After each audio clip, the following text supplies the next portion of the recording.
On this Monday, our top story at 5, a Hall County Sheriff's deputy gunned down in the line of duty after a chase with a stolen car. The family of fallen deputy Nicolas Dixon says he was working his dream job.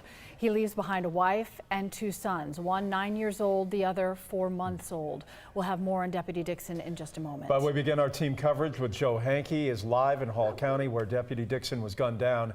There was a manhunt for most of the day trying to find the remaining suspects involved in this crime. Well, Jeff, and we learned from the Hall County Sheriff's Office late this afternoon, all 4 suspects are now in custody. There's crime scene tape up around this house, though, here on Highland Avenue in Hall County, because this is where the shooting took place last night, where Dixon was hit. And as the bullets started flying from that shooting, neighbors started ducking for cover. 2, 3, 4, 5. Bullet holes now cover Rogelio Sesma Rivera's home.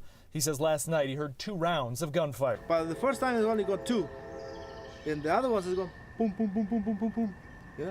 Between the 2 rounds of gunfire, he went to look outside, but suddenly stopped and hit the ground. Before I opened my door, so they want more shooting. He dodged the gunfire along with his daughter and wife as bullets went through multiple walls, shattered his front door, and hit his van. Before the shooting began, around 11 p.m. Sunday, Hall County deputies spotted and tried to stop a stolen car they believe is connected to several recent burglaries, including the theft of a large number of guns. Here is Sheriff Gerald Couch. There was a chase. The vehicle that contained the offenders, the suspects, crashed shortly thereafter. The individuals inside the vehicle got out and ran. Couch says his deputies ran after 4 males.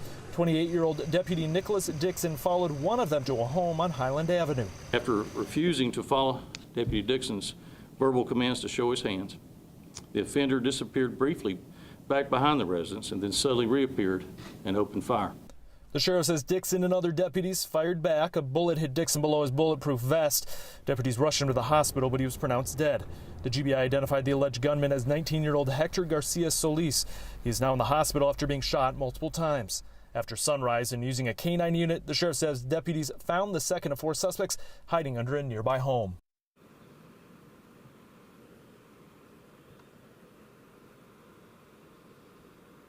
And while Hector Garcia Solis is in the hospital in critical condition, the sheriff tells us investigators are seeking to get a warrant, securing a warrant for his arrest for felony murder. As far as those other suspects, the one captured this morning by K-9 units and the 2 captured this afternoon, all 3 of them are now in custody, but the sheriff so far has not released any details about them, their names, or the crimes that they might be charged with. Cheryl? All right, Joe Hankey reporting. Thank you, Joe.